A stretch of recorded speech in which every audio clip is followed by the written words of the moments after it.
Welcome to V3 news లక్ష్యం సమాజహితం. నేను మీ సాయి సుధా. ముందుగా హెడ్లైన్స్ చూద్దాం.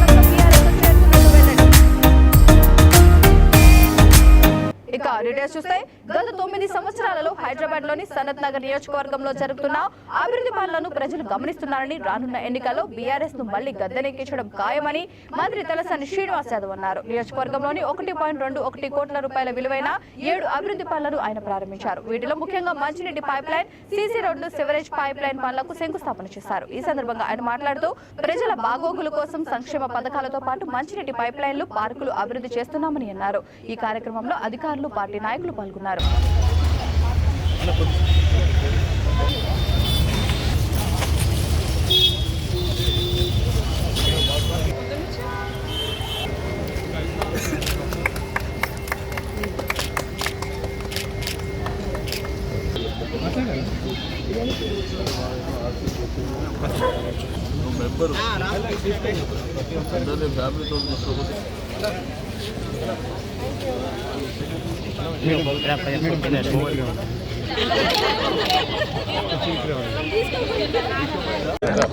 ఈరోజు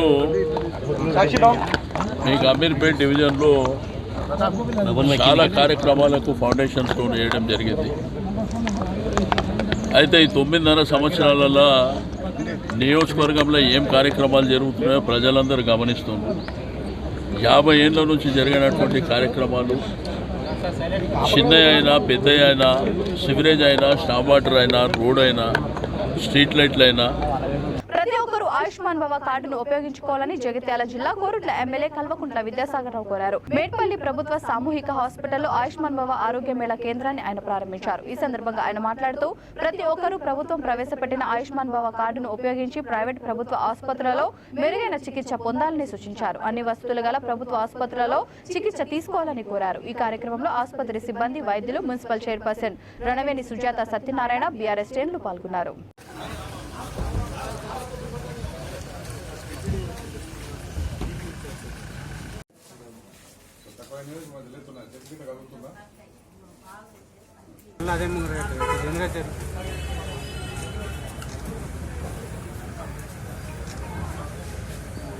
ఇనాగ్రేషన్ చేయడం జరిగింది. దాని ప్రకారం మనకు 17 నుంచి 2 అక్టోబర్ వరకు రోజుకొక కార్యక్రమం మన పిఎస్సీలలో కానీ, సబ్ సెంటర్లలో కానీ, సిఎస్సీలలో కానీ, మెడికల్ కాలేజీలో కానీ చేయడం జరుగుతుంది. దాని ప్రకారం మనకు సిఎస్సీలలో వారికొక సిఎస్సీలో స్పెషలిస్ట్ క్యాంప్స్ కండక్ట్ చేయమని మనకు ఇన్స్ట్రక్షన్స్ ఉన్నాయి. దాని ప్రకారం ఈరోజు జగిత్యాల మన మెట్పల్లి సిఎస్సీ హాస్పిటల్లో మనం ఈ కార్యక్రమాన్ని జరుపుకోవడం జరుగుతుంది. దీంట్లో ప్రతి ఒక్కరికి అబా కార్డ్స్, ప్రతి ఒక్కరు ఆయుష్మాన్ భవ కార్యక్రమం పెట్టి కార్డ్స్ ఇచ్చి వాళ్ళందరూ కూడా దేశంలో ఎక్కడైనా, భారతదేశంలో ఎక్కడైనా ఈ ఆయుష్మాన్ భవతో ప్రైవేట్ హాస్పిటల్లో కానీ ఎక్కడైనా పంచుకోవడానికి అవకాశం కల్పించినందుకు ప్రభుత్వానికి ముఖ్యమంత్రి గారికి, అదేవిధంగా ఆరోగ్య శాఖ మంత్రి అందరూ కూడా ప్రజలు ఉపయోగించుకోవాలి. వరకు ఇక్కడ ఏసీ హాస్పిటల్, అదేవిధంగా క్యాన్సర్ స్కూల్ అందరూ కూడా మెడికల్ కాలేజ్ జగిత్యాల నుంచి. సూర్యాపేట జిల్లా చిలుకూరు మండల కేంద్రంలో అనారోగ్యంతో మృతి చెందిన నీలమ్మ కుటుంబ సభ్యులను కోదడ ఎమ్మెల్యే బొల్లం మల్లయ్య యాదవ్ పరామర్శించారు. నీలమ్మ మృతి పట్ల సానుభూతి తెలిపారు. బాధిత కుటుంబాన్ని అన్ని విధాలా ఆదుకుంటామని భరోసా ఇచ్చారు. ఆయన వెంట సొసైటీ చైర్మన్ అల్సాఖాని జనార్దన్, కాసయ్య, శోభన్, పాషా, రాజు, వెంకటి తదితరులు ఉన్నారు.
హాస్పిటల్లో జాయిన్ చేసి వచ్చిన హాస్పిటల్ బీజేపీలో అవమానాలు భరించలేక ఆ పార్టీని వీడుతున్నట్లు గ్రేటర్ బీజేపీ మాజీ అధ్యక్షుడు సీనియర్ నాయకుడు వెంకటరెడ్డి వెల్లడించారు. బాగంబర్పేట్ కార్పొరేటర్ పద్మావతి రెడ్డితో కలిసి పార్టీకి రాజీనామా చేసి బీఆర్ఎస్ లో చేరుతున్నట్లు ప్రకటించారు. పార్టీలో గత 43 సంవత్సరాలుగా పనిచేస్తున్న తనకు సరైన గుర్తింపు రాకపోవడంతో పార్టీకి రాజీనామా చేస్తున్నట్లు ప్రకటిస్తూ కంటతడి పెట్టారు. పార్టీకి రాజీనామా చేస్తూ తాను ఎవరిని నిందించడం లేదని అన్నారు. గతంలో 2 సార్లు గ్రేటర్ బీజేపీ అధ్యక్షుడిగా పనిచేసి మరో 2 సార్లు మలక్పేట్ బీజేపీ అసెంబ్లీ అభ్యర్థిగా పోటీ చేసిన తాను ఈసారి అంబర్పేట్ అసెంబ్లీ సీట్లు ఆశించినట్లు తెలిపారు. ఇదే విషయంపై కేంద్ర మంత్రి పార్టీ రాష్ట్ర అధ్యక్షుడు కిషన్ రెడ్డిని ఎన్నిసార్లు కలవడానికి ప్రయత్నించినా నిరాకరించారని వాపోయారు.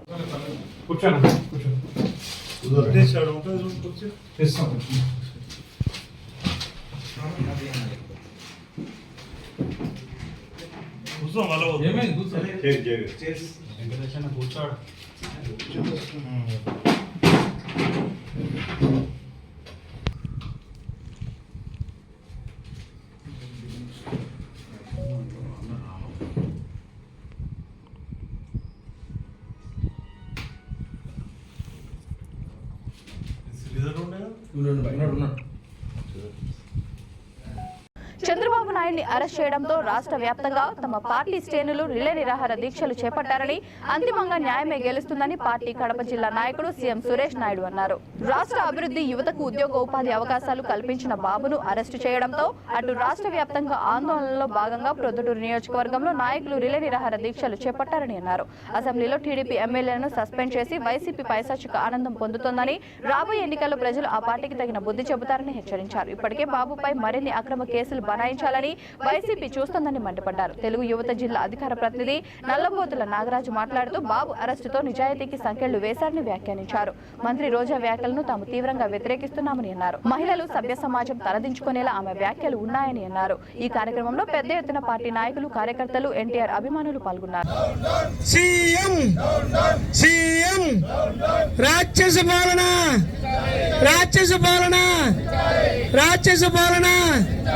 రాక్షస పాలన సీఎం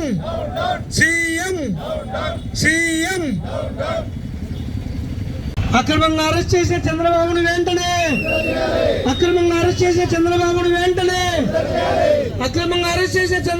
వెంటనే సైకో పోలే సీఎం రాక్షస పాలన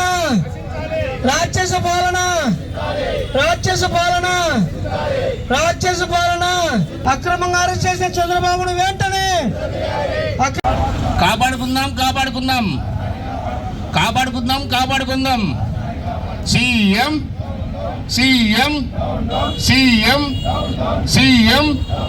సైకో పోవాలి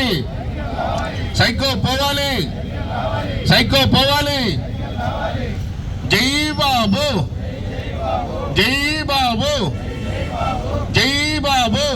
ఈరోజు మా తెలుగుదేశం పార్టీ జాతీయ అధ్యక్షుడు నారా చంద్రబాబు నాయుడు గారిని అక్రమ అరెస్టుకు నిరసనగా సీఎం సురేష్ నాయుడు గారి ఆధ్వర్యంలో జరుగుతున్న రిలే నిరాహార ఈరోజు పొద్దుటూరు పట్టణంలోని నాయకులందరూ పాల్గొనడం జరుగుతుంది. ఈరోజు చూస్తే రాష్ట్రంలో నిజాయితీకి సంఖ్యలు వేశారు. అంటే నిజాయితీని ఎన్ని రోజులు మీరు సంఖ్యలు వేసి లోపల పెట్టగలరు? ఎన్ని రోజులు ఉన్నాయి కానీ ఖచ్చితంగా మా నాయకుడు నిజాన్ని నిరూపించుకొని బయటకు వచ్చే పరిస్థితి ఉంది. కానీ మీరు ఎన్ని కేసులు పెడతారు? ఈరోజు కేసు పెట్టారు, మళ్ళీ 2-3 కేసులు రెడీ చేస్తామంటున్నారు. అంటే భయపెట్టి రాష్ట్రాన్ని మీరు ఏలాలనుకుంటున్నారా? అంటే నిజాయితీని మీ చేతిలో తీసుకొని మీ చేతిలో అధికారం ఉంది కదా. ఈరోజు మా మాజీ ముఖ్యమంత్రి వర్యులు తెలుగుదేశం పార్టీ అధినేత నీతి నిజాయితీతో కల వ్యక్తి నారా చంద్రబాబు నాయుడు గారిని ఓ రౌడీ ముఖ్యమంత్రి, సైకో ముఖ్యమంత్రి, అరాచకాలు సృష్టించే ముఖ్యమంత్రి, ఈ రాష్ట్రాన్ని నాశనం చేసినటువంటి ముఖ్యమంత్రి, అభివృద్ధిని లేకుండా చేసినటువంటి ముఖ్యమంత్రి, ఒక చారిస్ట్ ముఖ్యమంత్రి ఈరోజు ఒక ముఖ్యమైన ఆంధ్రప్రదేశ్ యువతను కానీ ఆంధ్రప్రదేశ్ అభివృద్ధి. చంద్రబాబు నాయుడు అక్రమ అరెస్టును నిరసిస్తూ వెంటనే విడుదల చేయాలని డిమాండ్ చేస్తూ బాబు గారికి తోడుగా ఒక నియంతపై పోరాటం కోసం మేము సైతం కార్యక్రమంలో భాగంగా నంద్యాల జిల్లా పాణ్యం మండల కేంద్రంలోని టీడీపీ కార్యాలయ ఆవరణలో రిలే నిరాహార దీక్షలు చేపట్టారు. మాజీ ఎమ్మెల్యే పార్టీ నియోజకవర్గ ఇన్ఛార్జ్ గౌరు చరితారెడ్డి ఆధ్వర్యంలో చేపట్టిన ఈ దీక్ష శిబిరంలో ముఖ్య అతిథులుగా సీనియర్ నాయకుడు నందికొట్కూరు నియోజకవర్గ ఇన్ఛార్జ్ గౌరు వెంకటరెడ్డి, టీడీపీ జిల్లా అధ్యక్షుడు మల్లెల రాజశేఖర్ పాల్గొన్నారు. ఈ కార్యక్రమంలో నియోజకవర్గ పార్టీ నాయకులు, కార్యకర్తలు, అభిమానులు తదితరులు పాల్గొన్నారు. రాష్ట్రంలో పోలీసు యంత్రాంగం ఎట్లా పనిచేస్తా అంటే కేవలం కండువా మాత్రమే లేదు, పోలీసు అధికారులకి కండువా మాత్రమే లేదు, ఓన్లీ యూనిఫామ్ వేసుకున్నారు అంతే. అది వైసీపీ యూనిఫామ్, మళ్ళీ పోలీసు యూనిఫామ్ కూడా అర్థం కావడంలా.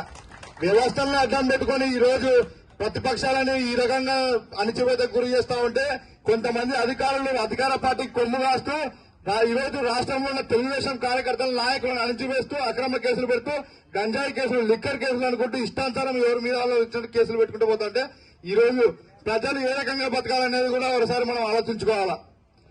మన నాయకుడు ఆ రోజు అధికారంలో ఉన్నప్పుడు 5 రూపాయలకు అన్న క్యాంటీన్ పెట్టి అన్నం పెడితే పేదవాడు కడుపు నింపితే, ఈ రాక్షసుడు అధికారంలోకి వచ్చిన తర్వాత పేదవాడు కడుపు కొడతా ఉన్నాడు. ఈ రోజు 5 రూపాయలకు అన్న క్యాంటీన్ లో అన్నం పెడితే ఈ రాష్ట్ర ప్రభుత్వానికి వచ్చిన నష్టం ఏందో మనకు తెలియడంలా. మన 70% పూర్తయిన పోలవరాన్ని ఈ రోజు వరకు కూడా ఒక ఇటుక పెట్టి కూడా పేర్చిన దాఖలాలు లేవు.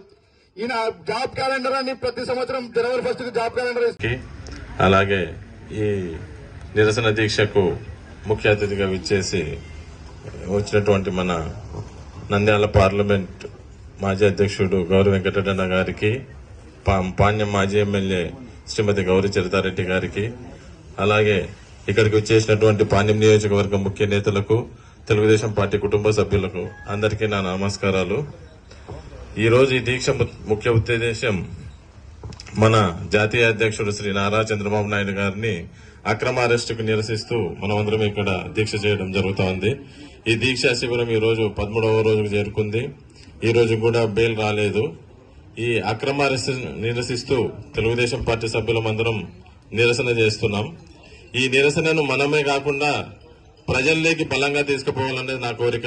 నిర్మల్ జిల్లా ముదోల్ నియోజకవర్గం తానూరు మండలం బోసి గ్రామ కర్ర వినాయకుడు గత 60 ఏళ్లుగా భక్తుల పూజలు అందుకుంటున్నాడు. గ్రామస్తులు వినాయక నవరాత్రి ఉత్సవాల అనంతరం ఇక్కడి కర్ర వినాయకుడిని తిరిగి భద్రపరిచి మట్టి వినాయకులను నిమజ్జనం చేయడం ఆనవాయితీ. 1967లో అప్పటి గ్రామ పెద్దలు గ్రామంలో ఈ కర్ర వినాయకుడి ప్రతిష్టాపనను ఆరంభించినట్లు పెద్దలు చెబుతున్నారు. ఇక్కడి కర్ర వినాయకుడు భక్తుల కోరికలను తీర్చే భగవంతునిగా ప్రసిద్ధికెక్కాడు. కర్ర వినాయకుడి మహిమ వల్ల తమ గ్రామంలో ఎంతో మందికి ప్రభుత్వ ఉద్యోగాలు వచ్చాయని పలువురు గ్రామస్తులు పేర్కొంటున్నారు. సబ్ డివిజన్ పరిధిలోని అనేక ప్రాంతాల భక్తులు ఇక్కడి వినాయకుడికి దర్శనానికి వచ్చి ముడుపులు కట్టి మొక్కులు తెచ్చుకుంటున్నారు.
ప్రసాదగే శరణ్యే త్రయంబకే గౌరీ నారాయణీ నమోస్తుతే. మాది బోసి గ్రామము, తెలంగాణలోని నిర్మల్ జిల్లాలో బోసి గ్రామము. మా గ్రామం నందు 1963 సంవత్సరం నుంచి కర్ర వినాయకుడిని స్థాపించడం జరిగింది. ఈ కర్ర వినాయకుడు ఎందుకు స్థాపించామంటే మా పూర్వీకులు ఏదో మట్టి గణపతి చేసుకొని ఉత్సవాలు చేసుకునేది, మరి ఒక కర్ర గణపతి తెచ్చుకుంటే బాగుంటుంది అని ఆ విధంగా ఆలోచించి వాళ్ళు కర్ర గణపతిని తయారు చేయించి ఆ కర్ర గణపతిని మేము ఆ విధంగానే ప్రతి సంవత్సరము అంగరంగ వైభవంగా ఈ కార్యక్రమాలు ప్రతి సంవత్సరము జరుపుకోవడం జరుగుతున్నది. ఇందులో భాగంగా ఉదయము కాకడారతి, అదేవిధంగా అభిషేకము, అథర్వ శీర్షోక్త పురుష సూక్త విధాన అభిషేకము, తర్వాత 11 గంటలకు హోమ కార్యక్రమాలు, సాయంత్రము తర్వాత అభిషేకము, రాత్రికి ప్రవచనాలు, అదేవిధంగా సాంస్కృతిక కార్యక్రమాలు ఇచ్చట జరపడం జరుగుతుంది. బలో గజానన మహారాజుకి. కనీస వేతనాలు చెల్లించకుండా రోజుకు 33 రూపాయలు ఇస్తున్నారని, అది కూడా 6 నెలలకు ఒకసారి ఇస్తూ శ్రమ దోపిడీ చేస్తున్నారని పలువురు మధ్యాహ్న భోజనం పథకం వర్కర్లు ఆరోపించారు. నల్గొండ జిల్లా Devarakonda division Dindi MRO MEO ఆఫీసుల ఎదుట ధర్నా చేశారు. మధ్యాహ్నం భోజనం పథకం కార్మికులు నిరవధిక సమ్మె చేపట్టారు. ఈ సందర్భంగా పలువురు నాయకులు మాట్లాడుతూ యూనియన్ ఆధ్వర్యంలో అనేక పోరాటాలు, ఉద్యమాలు చేపట్టామని, చివరకు ముఖ్యమంత్రి జోక్యం చేసుకుని 2022 మార్చి 15న వంట కార్మికులకు జీతాలు 3000 పెంచుతామని అసెంబ్లీలో ప్రకటించిన విషయాన్ని గుర్తు చేశారు. ఈ కార్యక్రమంలో అలివేలు, గెలువమ్మ, ఈశ్వరమ్మ, కళమ్మ, లక్ష్మమ్మ తదితరులు పాల్గొన్నారు.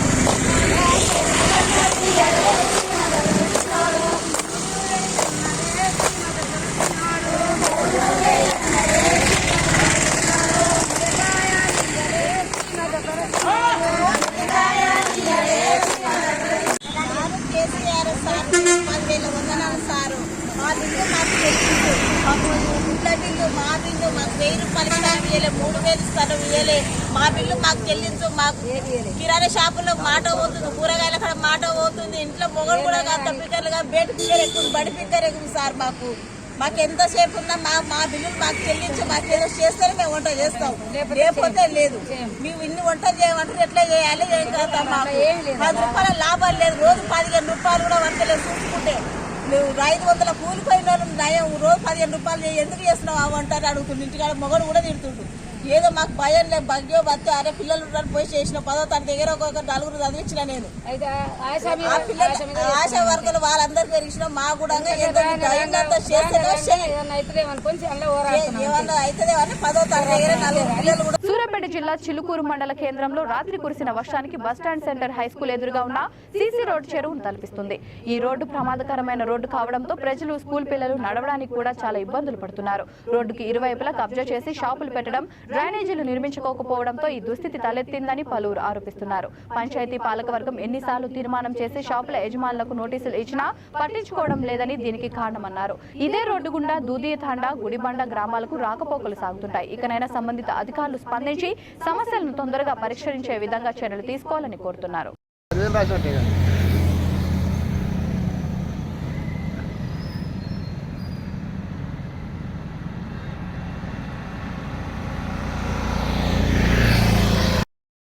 పూర్తి స్థాయిలో చేసి జాగనగర్ వచ్చే జాగనగర్ నుంచి 3 టన్నుల పోయే రహదారి ఇది.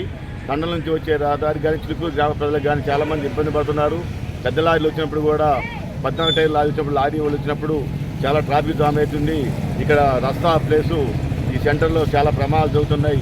దీన్ని పూర్తి స్థాయిలో ఆధునీకరణ చేసి డెవలప్ చేసి అందరికీ ఇబ్బంది కలగకుండా చేస్తారని కోరుకుంటూ చేస్తున్నాం.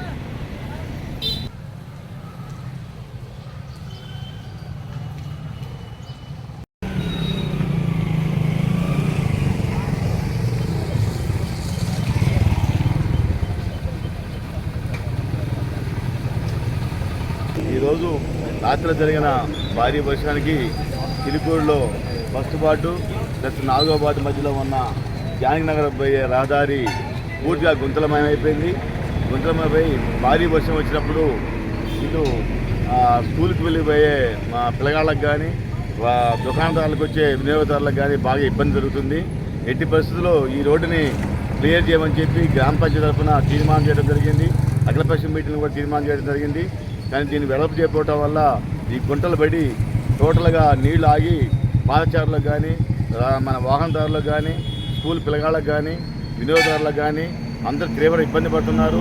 ప్లస్ ఇది వర్షాకాలం, ప్లస్ ఈ నీళ్ళు స్టోరేజ్ కావటం వల్ల బాగా దోమలు చేరి దోమల వల్ల ఈ చుట్టుపక్కల పిల్లగాళ్ళకి కుట్టి బడి పిల్లగాళ్ళకి కుట్టి డెంగ్యూ వ్యాధిని పడిపోయే అవకాశం ఉంది.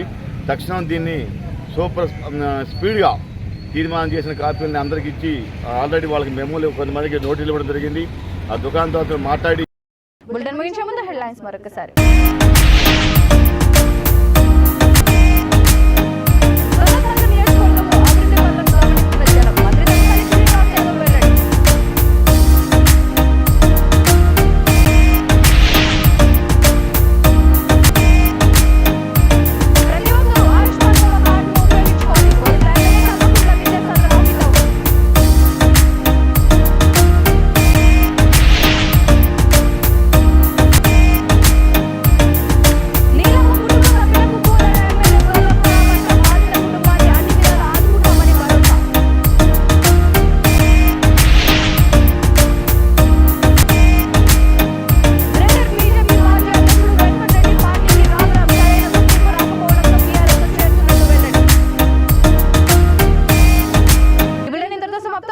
మళ్ళీ కలుద్దాం. అందరూ చూసిన వీధి సక్షం సమాజ హిత.